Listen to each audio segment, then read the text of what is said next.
एक ऐसा मैच जिसमें सचिन ने ये साबित कर दिखाया था कि आखिर उन्हें क्रिकेट का भगवान क्यों कहा जाता है। ये कहानी है वनडे क्रिकेट का पहला दौरे सतह की, जहां सचिन ने 200 रन की एक ऐसी पारी खेल डाली जो क्रिकेट इतिहास में आज भी याद रखी जाती है। ये कहानी है उस मैच की जहां साउथ अफ्रीका के खिलाड़ी अपने जान दांव पर लगा दिए थे, लेकिन वो सचिन को रोक नहीं पाए और सचिन ने आखिर में दोहरा शतक लगाकर अपनी टीम का स्कोरबोर्ड को 400 के पार पहुंचा दिए थे। और इससे पहले वनडे क्रिकेट में दोहरा शतक लगाना एक सपने भर था, लेकिन ये कारनामा सचिन ने कर दिखाया था।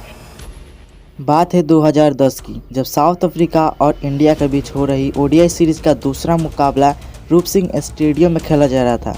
मैच स्टार्ट होता है और भारत के कप्तान महेंद्र सिंह धोनी टॉस जीतकर पहले बल्लेबाजी करने का फैसला लेते हैं और भारतीय टीम की तरफ से पारी की शुरुआत करने के लिए सचिन और सहवाग की जोड़ी ग्राउंड पर आती है। और उस टाइम पर सचिन और सहवाग की जोड़ी दुनिया की सबसे बड़ी जोड़ी में से एक मानी जाती थी।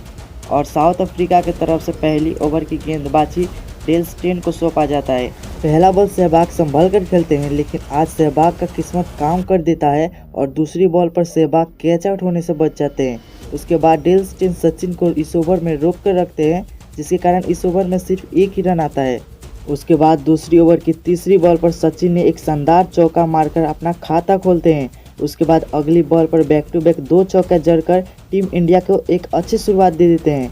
उसके बाद तीसरी ओवर में वीरेंद्र सहवाग और सचिन एक एक बाउंड्री जड़कर भारत का स्कोर 3 ओवर में 30 रन पहुंचा देते हैं। लेकिन चौथे ओवर के 5वें बॉल पर सहवाग थर्ड मैन पर खड़े डेल स्टेन को अपना कैच दे बैठते हैं और भारतीय टीम को पहला झटका लग चुका था, क्योंकि वीरेंद्र सहवाग मात्र 11 रन पर सिर्फ 9 रन बनाकर आउट हो चुके थे। अब सचिन का साथ देने दिनेश कार्तिक क्रीज पर आते हैं। इस ओवर में विकेट मिलने के कारण सिर्फ 2 ही रन आता है, लेकिन 5वें ओवर में सचिन ने एक चौका लगाकर साउथ अफ्रीका के गेंदबाज को ये बता देते हैं कि वीरेंद्र सहवाग आउट हो गया तो क्या, लेकिन सचिन तेंदुलकर अभी भी क्रीज पर मौजूद है। उसके बाद ये देखकर दिनेश कार्तिक भी अपना शॉट खेलना शुरू कर देते हैं और टीम इंडिया के स्कोर को तेजी से आगे बढ़ाते हैं। लेकिन आज सचिन ने जिस तरह से शुरुआती तौर से बल्लेबाजी कर रहे थे, उसे देखकर यही लग रहा था कि क्रिकेट इतिहास में कुछ बड़ा होने वाला है, कुछ ऐसा जो आज तक किसी ने किया भी ना हो। और इस तरह सचिन अफ्रीकन गेंदबाज को पीट कर स्कोर को तेजी से आगे बढ़ाकर 50 के पार पहुंचा देते हैं। उसके बाद दिनेश कार्तिक एक ऐसा सिक्स लगाते हैं जिसे देखकर अफ्रीकन खिलाड़ी भी शॉक में पड़ गए, क्योंकि ये सिक्स जो है वो फ्लिप करके लगाया गया था और डेल स्टेन के सामने फ्लिप करके सिक्स मारना बड़ी बात थी। अब दिनेश कार्तिक और सचिन मिलकर एक अच्छी साझेदारी करते हैं, जिसके कारण 10 ओवर की समाप्ति पर इंडिया का स्कोर 74 रन पर सिर्फ एक ही विकेट होता है। और इसी दौरान 12वें ओवर के चौथे गेंद पर सचिन एक चौका लगाकर मात्र 37 गेंदों में अपना 50 भी पूरा कर लिया था। अब अर्धशतक पूरा करने के बाद सचिन अब थोड़ा सा संभल कर बैटिंग कर रहे थे और अपना पाव क्रीज पर अच्छे से जमाने में लगे, जहां बीच बीच में 1-2 सिंगल डबल भी लिए, जिसके कारण इंडिया का स्कोर थोड़ा सा आगे बढ़ा। और 15 ओवर की समाप्ति पर इंडिया 100 रन के आंकड़े को भी टच कर लिया था, जिसमें सचिन मात्र 48 गेंदों पे 62 रन बनाकर नाबाद खड़े थे। वहीं दिनेश कार्तिक भी अच्छे से पार्टनरशिप करते हैं और सिंगल डबल निकालकर स्ट्राइक सचिन को देने लगते हैं। और सचिन कुछ सोच समझ के खेलते हैं और बीच बीच में बैक टू बैक चौके छक्के जड़ते रहते हैं और इस तरह बॉलर का पिटाई चलता रहता है। और 20 ओवर के समाप्ति पर इंडिया का स्कोर 129 रन पर सिर्फ एक ही विकेट होता है। अब साउथ अफ्रीका को एक भी विकेट मिल नहीं रही थी और भारतीय बल्लेबाज प्रहार पर प्रहार कर रहे थे और ये देखकर अफ्रीकन गेंदबाज अपने आप को हारा हुआ महसूस करने लगते हैं। उसके बाद 24 ओवर के समाप्ति पर भारत 150 रन के आंकड़े को भी टच कर लेता है, क्योंकि सचिन 91 पर बैटिंग कर रहे थे और वो नाबाज खड़े थे और वो अब सोच समझ के बैटिंग कर रहे थे, जिसके कारण रन बनाने का जिम्मा दिनेश कार्तिक अपने कंधों पर लेते हैं और कुछ अच्छे शॉट खेलते हैं। उसके बाद वो अपना 50वां भी पूरा कर लेते हैं, लेकिन सबको इंतजार था सचिन का शतक की, जो कि सब वेट कर रहे थे। जिसके बाद 28वां ओवर में सचिन एक सिंगल लेकर मात्र 90 बॉल पर 46वां वनडे शतक पूरा कर लेते हैं। आज मानो स्टेडियम खुशियों से झूम उठा था और सचिन ने भी अपना बल्ला ऊपर उठाकर दर्शक का अभिवादन किया। अब पूरी दुनिया को ये लगा कि सचिन अब अपना शतक पूरा कर चुका है, अब वो 10-15 रन और बनाएगा और आउट होकर पवेलियन निकल देगा, लेकिन ऐसा कुछ होने वाला नहीं था, क्योंकि सचिन आज इतिहास बनाने के मूड में थे। अब सचिन अपने अंदाज में घातक बैटिंग करने लगे और दूसरी तरफ दिनेश कार्तिक भी बड़े शॉट खेलना शुरू कर लेते हैं। अब यहाँ साउथ अफ्रीका एक विकेट के लिए तरस रही थी, लेकिन एक भी विकेट यहाँ पर मिल नहीं रहा था। अब 30 ओवर के समाप्ति पर भारत का स्कोर 198 रन था और इसी बीच सचिन ने भी अब इनिंग का अपना पहला सिक्स भी लगा लिए। अब ये दोनों खिलाड़ी का 200 रन की साझेदारी के काफ़ी ज़्यादा नज़दीक थे। अब लेकिन ये साझेदारी पूरा हो नहीं पाई और 34वें ओवर में बर्नेल के दूसरे बॉल पे दिनेश कार्तिक पुल करने के चक्कर में सीधा कैच थमा बैठे। अब यहाँ सचिन और कार्तिक का पार्टनरशिप काफ़ी लंबे टाइम बाद अब टूट चुका था, जहां दिनेश कार्तिक 85 बॉल पर 89 रन बनाकर एक अच्छी पारी खेलकर पवेलियन लौट रहे थे। उसके बाद भारतीय टीम के तरफ से यूसुफ पठान को क्रीज पर भेजा जाता है। अब भारत का स्कोर 228 रन होता है और वहीं सचिन और यूसुफ पठान इंडिया का स्कोर तेजी से आगे बढ़ाते हैं। उसके बाद 35वें ओवर के पहले बॉल पर यूसुफ पठान मिडन के ऊपर से एक शानदार छक्का लगाया और दूसरे बॉल पर सिंगल लेकर स्ट्राइक सचिन को दे दी। अब सचिन एक चौका लगाते हैं और अपना 150 रन भी पूरे कर लिए और बल्ला ऊपर उठाकर दर्शकों का अभिवादन करते हैं। अब यहाँ सचिन 150 रन पूरे कर चुके थे और भारतीय पारी के अभी भी 13 ओवर बचे हुए थे और सचिन भी अब 200 रन के बारे में सोचने लगते हैं और वो प्रहार करना शुरू कर लेते हैं। वहीं 41वां ओवर में सचिन एक शानदार छक्का लगाते हैं और दूसरी तरफ यूसुफ पठान भी यहाँ पर एक चौका जड़ देते हैं और इसी ओवर में भारत 300 रन के आंकड़े को भी टच कर लेता है। लेकिन 42वां ओवर के पहला बॉल पर यूसुफ पठान एबी डिविलियर्स को अपना कैच दे बैठते हैं और वो 23 बॉल पर 36 रन बनाकर पवेलियन लौट जाते हैं। अब क्रीज पर आते हैं खुद भारतीय टीम के कप्तान महेंद्र सिंह धोनी। इस ओवर के पहले बॉल पर विकेट मिल चुका था, लेकिन इस ओवर के 5वें बॉल पर सचिन एक चौका लगाकर और 6ठे बॉल पर एक सिक्स लगाकर ये बता देते हैं कि आज इनको दोहरा शतक लगाने से कोई भी नहीं रोक सकता।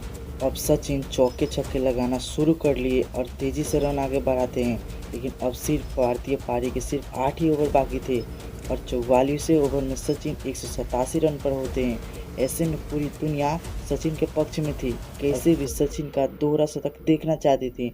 लेकिन अब गेम में एंट्री लेते हैं महेंद्र सिंह धोनी और वो अपना गेम दिखाने लगते हैं। जहां लोग सचिन के बल्ले से रन बनते देखना चाहती थी, वहां धोनी अकेले में अफ्रीकन गेंदबाज को धोना शुरू कर देते हैं और चौके छक्के लगाकर अफ्रीकन गेंदबाज को पसीना छुड़ा देते हैं। जहां सचिन धीरे धीरे रन बनाते तो वहीं धोनी के पास सबसे ज़्यादा स्ट्राइक आती और वो छक्के चौके मारते रहते, जिससे सचिन को कम गेंदें खेलने को मिल पा रही थी। अब दोनों के बीच मात्र 28 गेंदों में 50 रन की पार्टनरशिप भी पूरी हो गई थी। अब हर कोई सचिन का दोहरा शतक का इंतजार कर रहा था।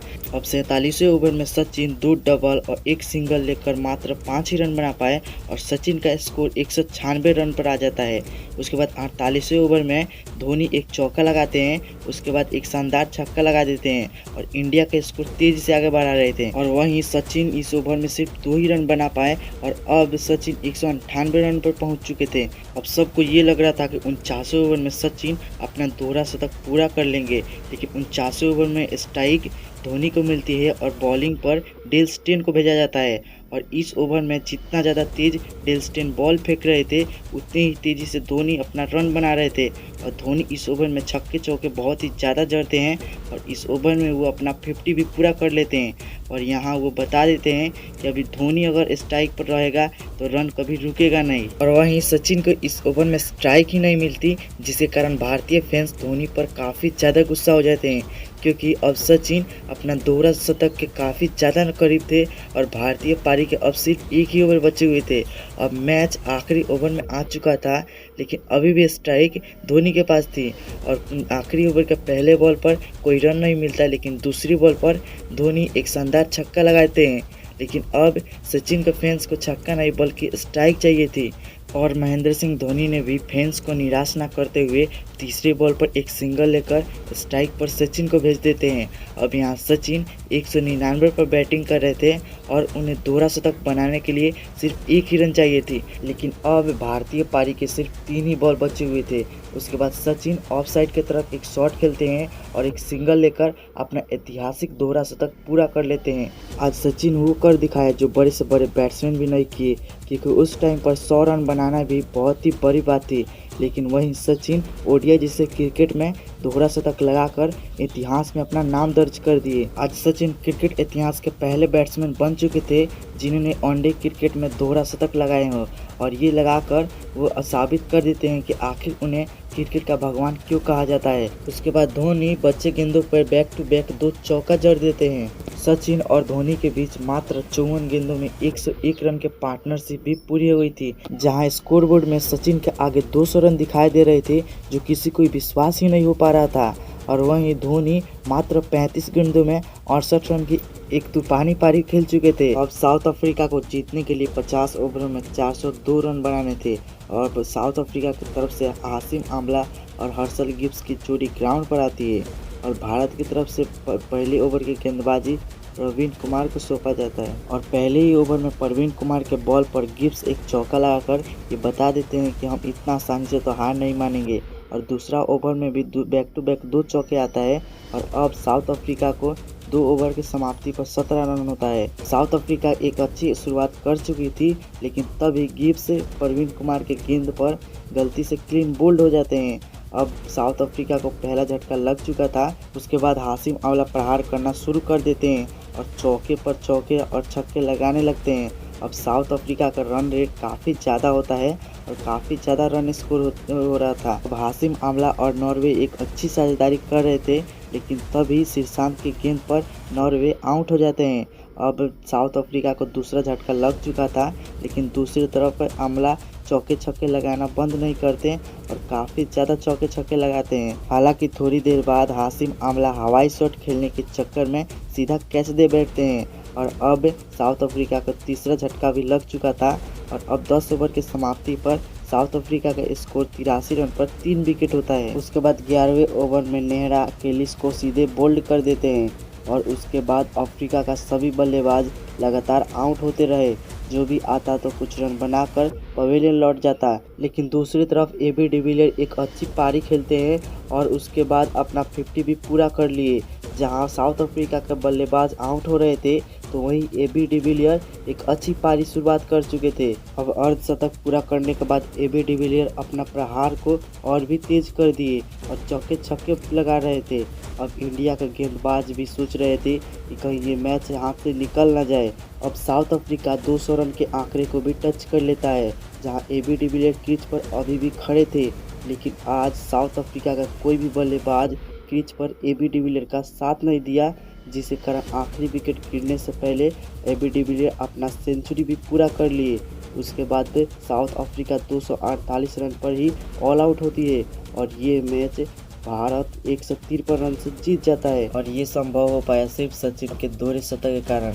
तो आप लोग को ये वीडियो अच्छी लगी हो तो वीडियो को लाइक कर देना और चैनल को सब्सक्राइब कर देना। तो मिलते हैं कोई इंटरेस्टिंग वीडियो के साथ, तब तक के लिए बाय।